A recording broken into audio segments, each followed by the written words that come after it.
ओम शांति।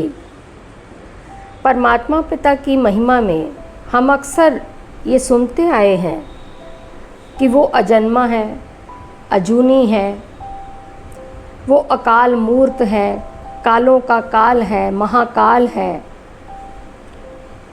वो काल चक्र को घुमाने वाला है।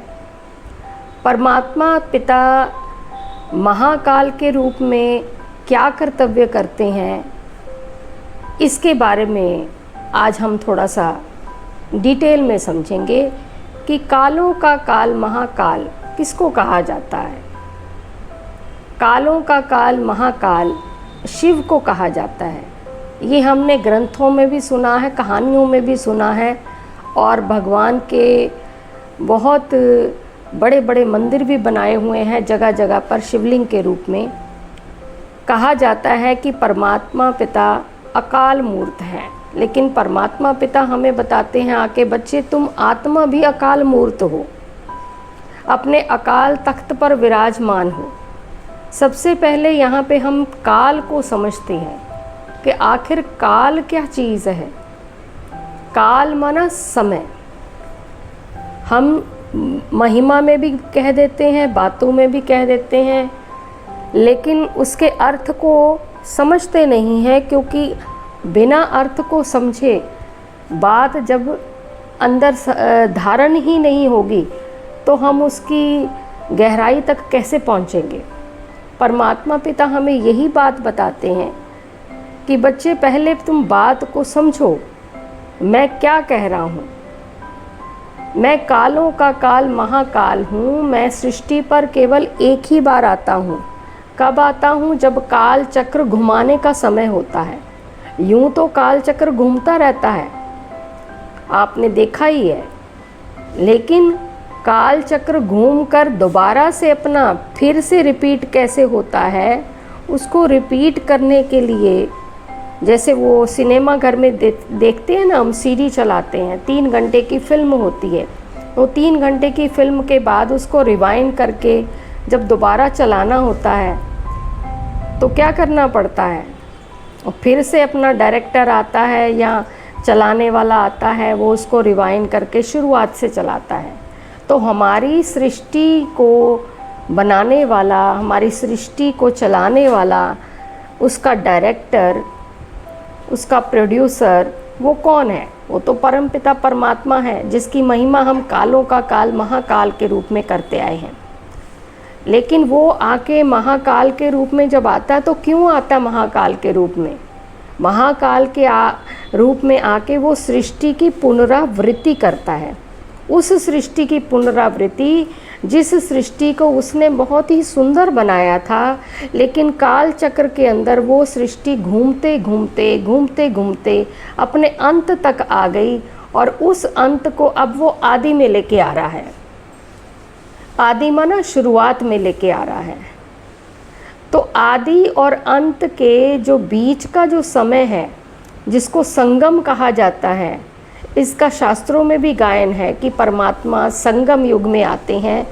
लेकिन ये वो संगम युग है जिसको पुरुषोत्तम संगम युग कहा जाता है। माना इस संगम में आत्मा जो है पुरुषों में उत्तम से उत्तम बन जाती है। और अभी आप पूरी सृष्टि में देख सकते हैं कि हमारी पूरी सृष्टि में पुरुषों में उत्तम से उत्तम पुरुष कौन कहा जाएगा। आप समझ सकते हैं इस बात को कि उत्तम से उत्तम पुरुष वही होंगे जो गायन योग्य होंगे, पूजन योग्य होंगे, जो श्रेष्ठ विचारों वाले होंगे, श्रेष्ठ कर्मों वाले होंगे। तो पूजा किसकी की जाएगी? जो भगवान के समान होगा।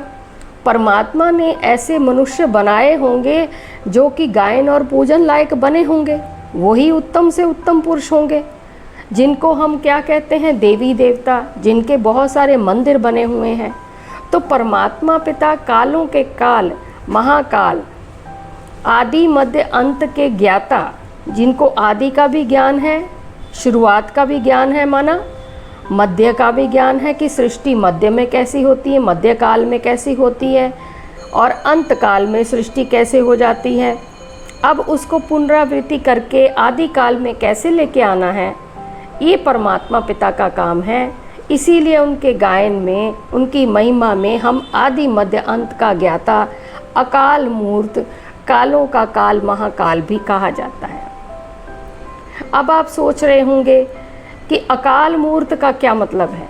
परमात्मा पिता कहते हैं मैं ज्योति बिंदु हूँ। अभी हमने महिमा में सुना कि वो अजूनी है। गुरु नानक देव जी ने अजूनी शब्द का इस्तेमाल किया है। अजूनी माना अजन्मा, कि वो जन्म मरण से रहित है। जाहिर है कि जो जन्म मरण से रहित है तभी तो वो सृष्टि की पुनरावृत्ति कर सकता है, तभी सृष्टि को बदल सकता है, तभी सृष्टि को चला सकता है, तभी सृष्टि को अपने कंट्रोल में रख सकता है। क्योंकि जो सृष्टि को पुरानी से नई बनाए, नए मनुष्यों को कहीं से कोई पैदा नहीं करना, वही पुराने मनुष्यों में से नए मनुष्य बना दे, तो ये तो एक परमात्मा का ही काम है। और परमात्मा हमारा बाप है, परमात्मा हमारा गॉड फादर है, जो हम सभी आत्माओं को पुनः नए विचार और नए कर्म, श्रेष्ठ कर्म सिखला के, अपनी शिक्षाओं से भरपूर करके एक नई सृष्टि की स्थापना करते हैं, जब उनको महाकाल की उपाधि दी जाती है। महाकाल के समय वो इस पुरानी सृष्टि का विनाश कर देते हैं और उसी सृष्टि में से जो श्रेष्ठ मनुष्य हैं, जो कि आज किसी समय थे श्रेष्ठ मनुष्य, श्रेष्ठ कर्म करते थे, श्रेष्ठ संस्कृति वाले थे, वो आज लुप्त हो गए, कहीं जाकर बैठ गए। उनको ढूंढ ढूंढ के परमात्मा फिर से उनको नए देवी देवता मनुष्य बना देता है, नए श्रेष्ठ कर्म सिखला के उनको पूजन लायक बना देता है। इसीलिए उनको महाकाल की उपाधि दी जाती है। तो काल चक्र हमारा जो घूमता है वो यही है कि सृष्टि आदि काल में हमारी कैसी थी। आदि काल में जो भगवान ने हमारी सृष्टि बनाई, वो ऐसे मनुष्य बनाए थे जिनकी संस्कृति बहुत ही अच्छी थी।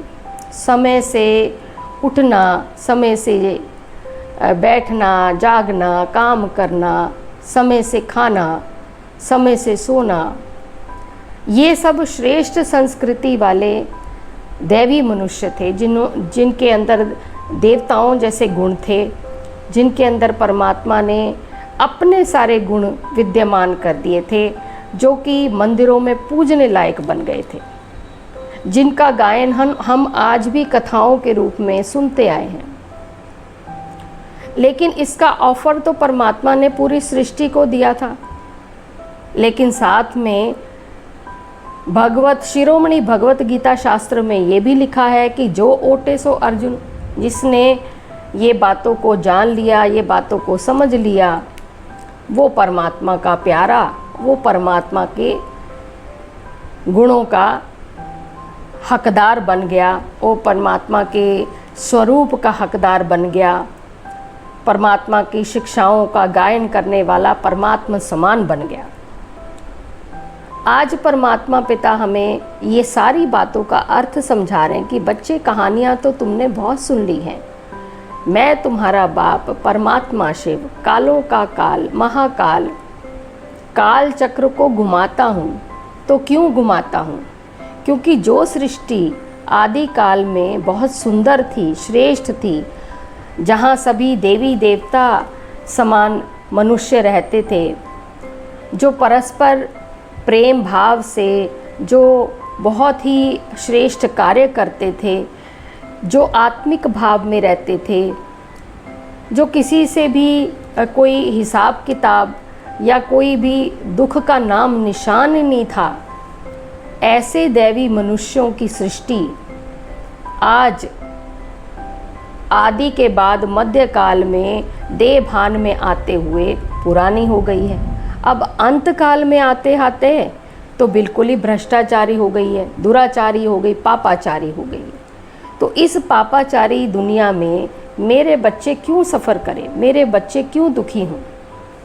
इस दुख की दुनिया में परमात्मा पिता को रो रो के, चिल्ला चिल्ला के, शरीर को कष्ट दे के, तीर्थ यात्राओं पे जाके कितने व्रत पूजा पाठ करके मुझे बुलाते हैं कि हमारी फरियाद सुनो, हमारी पुकार सुनो, हम यहाँ पर आपको बुला रहे हैं, हम पतित हो गए, हमें पावन आके बनाओ। तो ऐसी पुकार सुन के मैं अपने बच्चों के लिए इस पतित दुनिया में आता हूँ। लेकिन अब इस पतित दुनिया में आके कर्तव्य भी तो कुछ करूँगा। तो वो कर्तव्य मैं करता हूँ महाकाल का। काल माना समय। ये मेरा महाकाल का जो महिमा गाई हुई है, ये समय के आधार पे गाई हुई है कि ये समय है संगम काल का, जिसमें आदि और अंत के बीच का समय है। इस समय में परमात्मा स्वयं अपनी ही बनाई हुई सृष्टि को पुनरावृत्ति में बदल देता है, माना उसी पुरानी सृष्टि को नई बना देता है और बाकी सभी आत्माओं को अपने घर ले जाता है। इसीलिए उनको कालों का काल महाकाल कहते हैं। महाकाल का मतलब महाविनाश।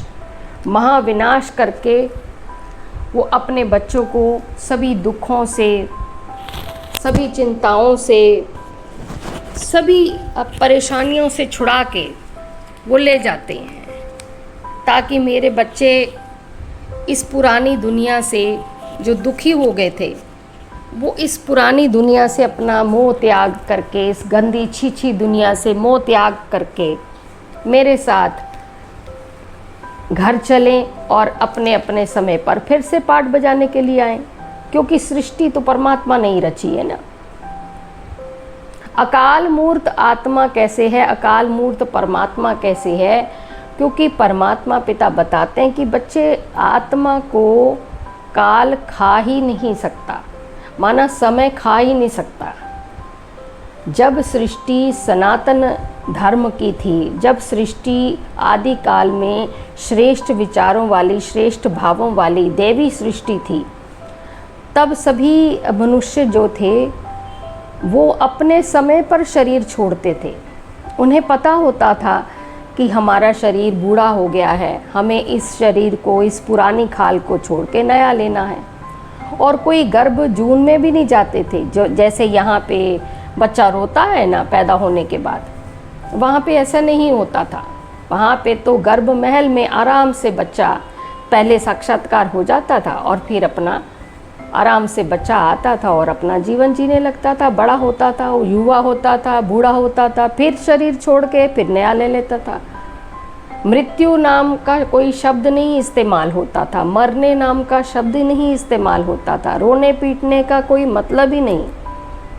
आत्मा अपनी इच्छा से, अपने समय के आधार पर, जब उसकी आयु पूरी होती थी, अपना शरीर छोड़ के दूसरा बच्चे का शरीर ले लेती थी, शिशु का शरीर ले लेती थी।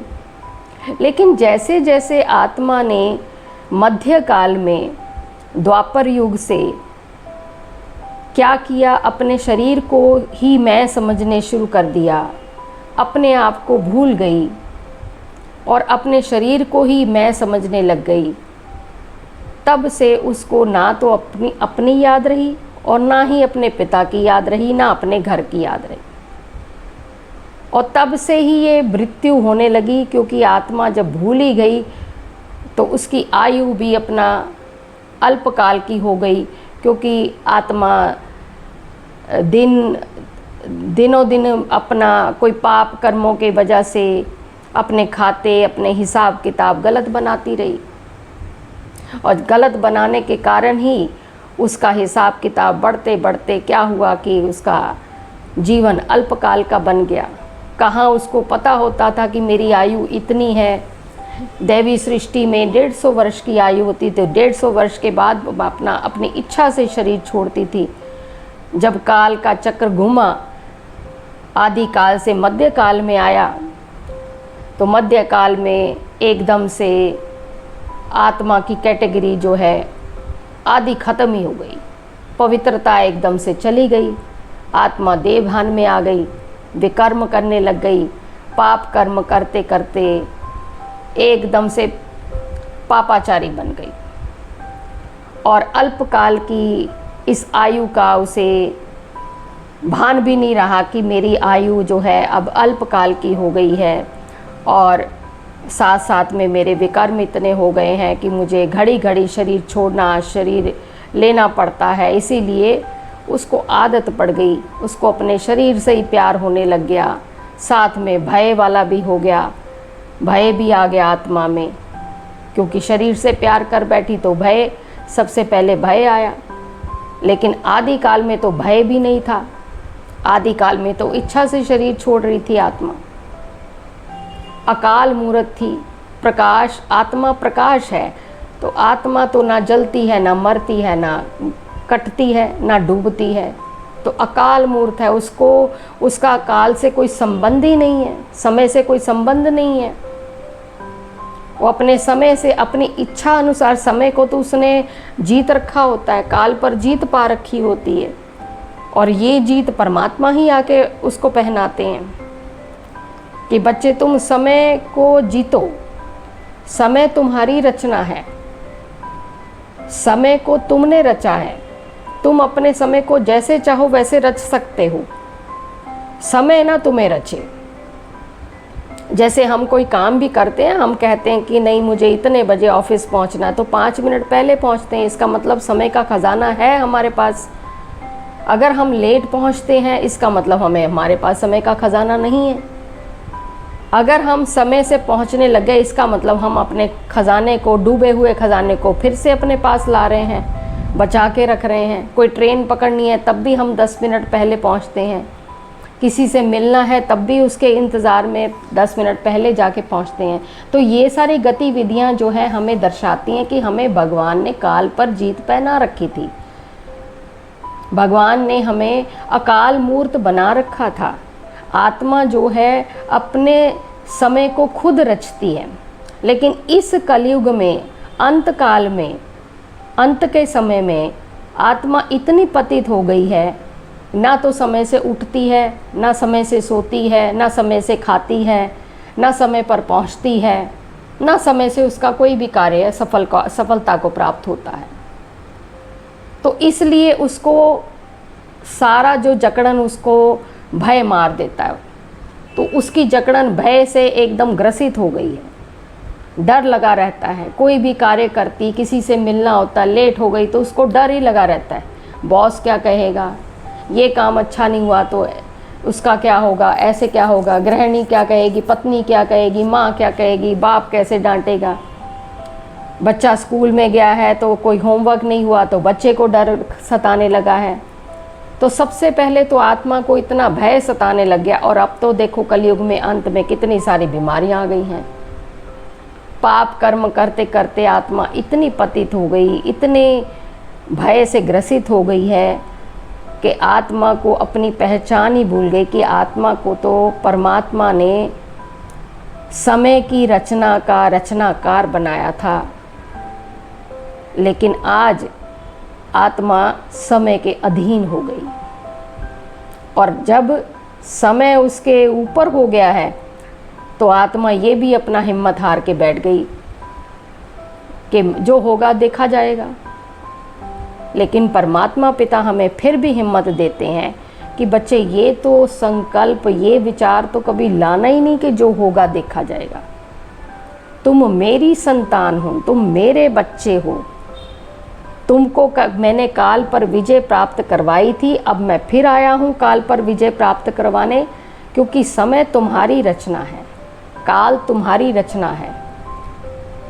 आदि मध्य अंत काल का ज्ञाता हमें खुद आके बता रहा है कि बच्चे तुम जब आदि काल में इतने श्रेष्ठ थे, समय पर, काल पर तुमने जीत पा रखी थी, तो अब भी तो तुम मेरे ही बच्चे हो। मैं जब तुम्हें बल दे रहा हूं तो तुम्हें किस बात की चिंता, मैं जब तुम्हें बल दे रहा हूं तो तुम्हें किस बात का फिक्र, मैं जब तुम्हें बल दे रहा हूं तो तुम्हें निश्चिंत हो जाना चाहिए। मैं जब तुम्हें बल दे रहा हूं तो तुम इस बात को धारणा में क्यों नहीं लेके आ रहे हो। मैं जब तुम्हें बल दे रहा हूं तो तुम विश्वास क्यों नहीं करते हो। आज परमात्मा हमें अपनी शिक्षाओं से, अपने सभी कर्तव्यों से अवगत करवा रहे हैं कि बच्चे इतने समय से तुमने मध्यकाल से कहानियाँ सुनी, शास्त्र पढ़े, इतने शरीरों को कष्ट देके मुझे ही बुलाया, मुझे ही प्राप्त करने के लिए, मेरे ही लिए तुम समय निकाल निकाल के मंदिरों में जाते रहे। आज मैं अपने बच्चों के पास स्वयं आके बोलता हूँ कि बच्चे अपने कर्मों को, अपने समय को तुम खुद निर्धारित करो, ताकि काल चक्र को तुम स्वयं घुमा सको, ना कि समय तुम्हें घुमाए, तुम समय को खुद घुमाओ। कि समय से पहले तुम अपने कर्मों को सुधार लो, समय से पहले अपने जीवन को सरल बना लो, समय से पहले तुम्हें जीवन जीने की कला आ जाए, समय से पहले तुम मेरे से वर्षा ले लो। जो मेरे सारे गुण हैं वो मेरे सारे बच्चे मुझसे प्राप्त कर लें, तो सजाओं से छूट जाओ, तो तुम्हारा जीवन बहुत ही बहुत श्रेष्ठ बन जाए। तो आज डरने की बात नहीं है, भगवान हमें निर्भयता की शक्ति से भरपूर कर रहे हैं कि अकाल मूर्त आत्मा, अकाल मूर्त परमात्मा की संतान है, कालों के काल महाकाल की संतान है, काल चक्र घुमाने वाले सृष्टि के रचयिता, मनुष्य सृष्टि के बीज रूप परमात्मा शिव अपने ही बच्चों को अपने जैसा समान बनाने के लिए काल चक्र के से छुड़ाते हुए और काल चक्र के ऊपर विजय प्राप्त करवा रहे हैं कि बच्चे ये काल चक्र तुम्हारा है, तुम ही सृष्टि पे आकर आदि मध्य अंत पाठ बजाते हो। ये सृष्टि मैंने किसी और के लिए नहीं बनाई है, तुम्हारे लिए ही बनाई है। आज इस सृष्टि के निर्माता भी तुम ही हो, आज इस सृष्टि के रचयिता भी तुम ही हो, क्योंकि तुम मेरे बच्चे हो। मैं विधि तुम्हें बता सकता हूँ, लेकिन मैं छड़ी घुमा के या कोई चमत्कार करके तुम्हारे कार्य नहीं पूरे कर सकता हूँ, क्योंकि ये एक ड्रामा बना हुआ है। इस ड्रामा में, इस काल चक्र में सभी आत्माओं का अपने अपने कर्मों के अनुसार पाठ बंधा हुआ है, तो मेरा भी पाठ बंधा हुआ है। इसलिए मैं भी अपने समय पर आके इस पुरानी सृष्टि को नई बनाता हूँ। इस नई दुनिया में फिर दैवी संस्कृति, दैवी मनुष्यों की रचना रचता हूँ। तो तुम मेरी सभी आत्माएं वही दैवी संतान हो, तुम ही मेरी सतो प्रधान आत्माएं हो। मैं ही तुम्हारा एक बाप हूँ, जिसके लिए तुम कितने समय से मुझे पुकार रहे थे।